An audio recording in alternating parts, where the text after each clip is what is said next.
मैं अजीत प्रताप सिंह, अमर उजाला बरेली से। और इस वक्त हमारे साथ मौजूद हैं फिल्म जगत के मशहूर अभिनेता और संगीतकार रहे अरुण बख्शी जी। और आज हम इनसे कुछ सवाल पूछेंगे इनके जीवन के बारे में और अब तक के सफ़र के बारे में। तो आपसे ये जानना चाहते हैं कि पंजाब कृषि विश्वविद्यालय में नौकरी से अभिनय की दुनिया में आपने कैसे कदम रखा? Ludhiana, my home city, my native land. वहाँ पे पंजाब एग्रीकल्चर यूनिवर्सिटी, महीने की तनख्वाह 287 रुपये। ग्रेजुएट हूँ और 6 महीने की छुट्टी ले के मैं बॉम्बे आया था। वहाँ का अगर मैं कहूँ एक लाइन में, पंजाब में लुधियाना में मेरा जन्म हुआ, मेरा कॉलेज स्कूल मेरा वहीं पे हुआ। आई कैन से कि इट्स वेरी इनोसेंट टाइम्स। बहुत ही इनोसेंट वक्त थे वो, जहाँ पे बहुत कुछ सीखने को मिला। City is it's self full of, कुछ अलग ही मिट्टी की बनी हुई है। हर एक शहर कुछ अपनी कहानी बताता है। Then I came to Bombay. Bombay में हमको कोई नहीं जानता था, ना किसी सड़क का पता था किधर जाना है, क्या करना है, क्या नहीं करना है। लेकिन हमने पहले 4-5 दिन तो सड़कों को नापा, उसके बाद काम शुरू किया हमने। या तो फिल्मों में ज़्यादातर आपके जो कैरेक्टर हैं वो विलन के हैं, तो विलन कैरेक्टर ही क्यों चुना आपने? नहीं, मैंने कुछ नहीं चुना। वो जो सामने वाले लोग थे जो कि काम देते थे, वही चुनते थे कि इसके लिए क्या रोल है क्या नहीं है। हमारे पास तो नेपोटिज्म वाला तो कोई है ही नहीं है। मेरा कहने का मतलब ये है कि हमारे सर के ऊपर तो कोई गॉडफादर था ही नहीं। हमारा तो गॉड ही फादर था। जब गॉड ही फादर है तो वो गॉड अपना काम करेगा ना। अगर उसने जन्म दिया है और अगर उसने बम्बई जैसे महानगर में हमको लेके आया, तो वो, मुझे लगता है हर कदम पे गॉड ने मेरा साथ दिया है। मेरे पास ऐसे फ्रस्ट्रेशन की कोई कहानी नहीं है बाबूजी। कोई कहानी नहीं है कि जिसमें किसी ने मुझे तकलीफ हो, तंग किया, ये किया वो किया, कुछ नहीं। मैं चलता गया एंड चलने के साथ में मुझे लोग बहुत अच्छे मिले। आज भी देखिए, मैं आपके अमर उजाला में आया हूँ और यहाँ पे आके मुझे शशांक जी जैसे अच्छे लोग मिले हैं। और साथ में thanks to my dear friend mister Robert, जो मुझे यहाँ पे लेके आए हैं। एंड अच्छे लोग मिले तो लाइफ को जीने का मज़ा भी आता है। या that's the beauty of life. 80 के दशक में आपने धारावाहिक और फिल्में सब में खूब धमाल मचाया। तो तब से लेके अब तक के सिनेमा या बड़े पर्दे के बदलाव क्या कैसे देखते हैं? और छोटे देखिए, मैं बड़ा खुश नसीब हूँ, मुझे बड़े अच्छे लोगों के साथ काम करने का मौका मिला। सबसे पहले मैं नाम लूँगा बी आर चोपड़ा जी का, फिर नाम लूँगा दिलीप कुमार साहब का। उनके साथ हमने 2 फिल्में की।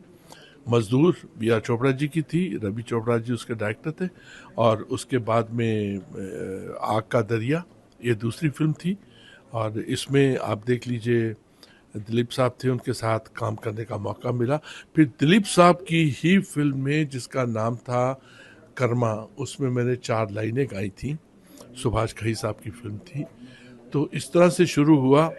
फिर उधर रेडियो में हमको उस ज़माने में रेडियो प्रोग्राम करते थे तो 50 रुपये से 75, 75 से 100 रुपया वो हमको एक रिकॉर्डिंग का मिलता था।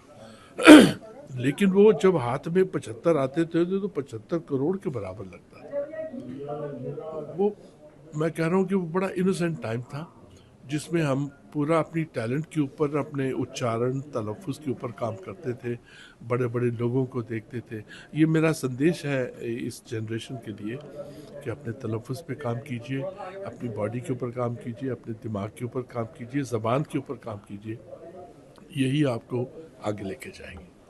और बरेली में आप आए हैं तो क्या संदेश देना चाहते हैं और बरेली में क्या आपको अच्छा लगा? मैं बरेली से खुद संदेश लेके जा रहा हूँ। बरेली में बहुत प्यारे प्यारे लोग रहते हैं। और यहाँ पे ये जो आजकल बाहर के दुनिया जो कहती है कि हम बहुत आगे निकल गए हैं, बरेली उसका एक अपना ही तेवर है, एक अपनी इनोसेंस है, एक अपनी स्पीड है। मेरे ख्याल से यहाँ पे 10 बजे दिन शुरू हो जाता है, हाँ करेक्ट है? जी। हैं? उसके बाद पता नहीं रात कब पड़ेगी। न्यूज़ में तो यही होता जी है। जी। तो बड़े हार्ड वर्किंग हैं इस शहर के लोग। और यहाँ जब जब भी शो करने का मौका मिलता है, और यहाँ पे हमने 2 काम किए हैं। मेरा दोस्त है, दिल्ली दिल्ली में रहते हैं, शकील सैफ़ी साहब।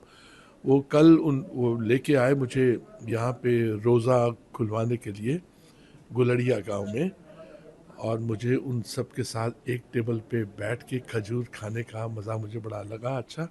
और वैसे ही आज भी एक भले का काम हो गया, thanks to my dear friend mister Robert, जो इस शहर में शोज़ कराते हैं, he is a show man.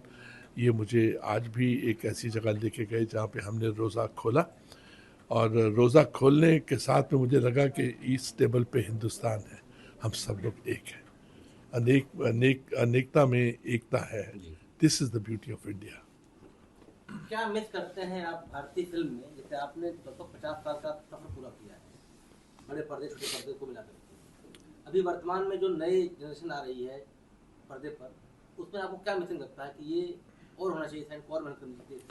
Shashank ji, आजकल की डेट में एक तो अफसोस की बात है, म्यूजिक मर गया। अब देखिए, सबसे सफलतम फिल्म धुरंधर, उसमें आप देखिए, मैंने 3 बार फिल्म देखी, मैं चौथी बार भी देखना चाहता हूं मैं। उसमें जो गाने हैं वो 80s 90s के गाने हैं। कोई बड़ी बात नहीं है कि उनके पार्ट 2 में हमारे गाने भी आ जाए, क्योंकि 90s में और 2010 में 2015 के जो मशहूर गाने, उनमें से मेरे गाए हुए भी कुछ गाने हैं। एक तो पहले और उसके बाद OTT प्लेटफॉर्म आया, तो वो बात नहीं है कि 40 डांसर्स हैं और गाना चल रहा है, ढोल ढमक्का है, उसका बीट कमाल का है।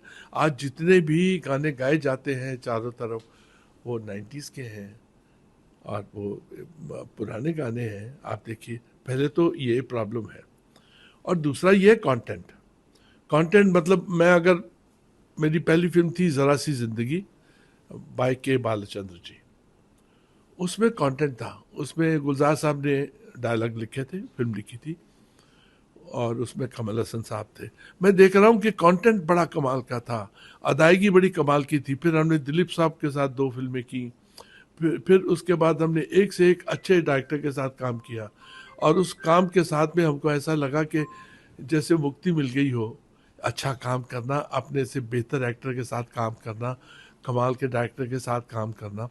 फिर 80s का 90s आया, 90s was a golden period music wise. उसके बाद फिर 2001 से 2010 आ गया, उसमें भी गाने चल रहे थे हमारे अमिताभ बच्चन की फिल्म के गाने। कंटेंट भी ऑलमोस्ट ठीक था, लेकिन नीचे जा रहा था।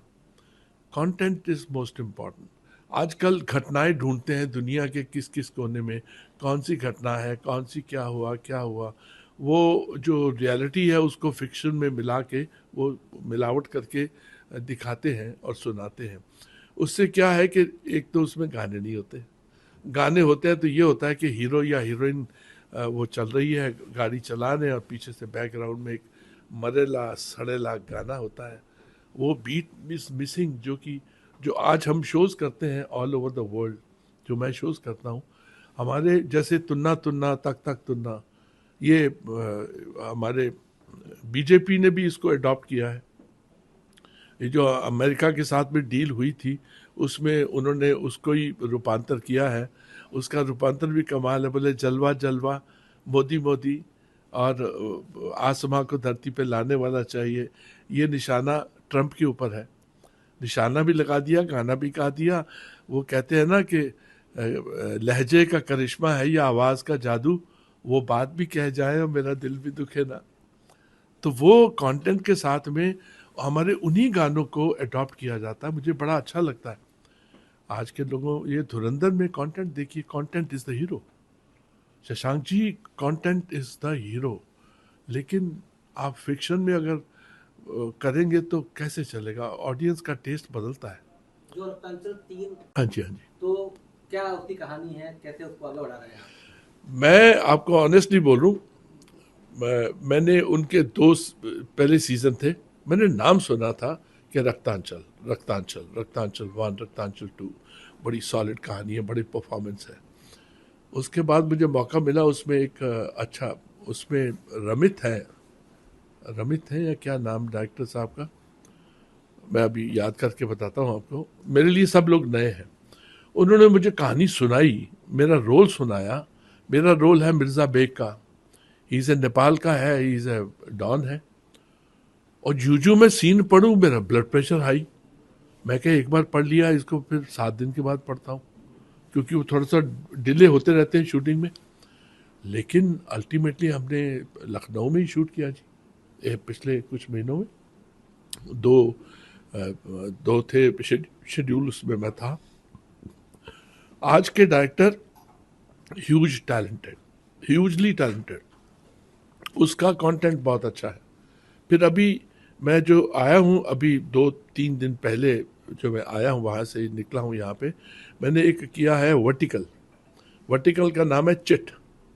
और चिट के जो डायरेक्टर हैं, मैं कह रहा हूँ, उन्होंने मुझे स्क्रिप्ट दी, चिट के डायरेक्टर ने। मैं पढ़ता 12 एपिसोड पढ़ गया। मैं हैरान हो गया कि आज के जो गुणी डायरेक्टर हैं, कितना इसमें, इन लोगों में कितना बहुत कुछ है सर, बहुत कुछ है इन लोगों में। ओनली को पीछे इंस्पायर करने वाला चाहिए, कोई भी बड़ा इंस्पायर करे। उनका प्रोड्यूसर और उनका डायरेक्टर बोथ वर वेरी। और मैं पता नहीं कहाँ से मैं आ गया। मैं उनसे पूछा कि यार मेरा नाम किसने रेकमेंड किया है?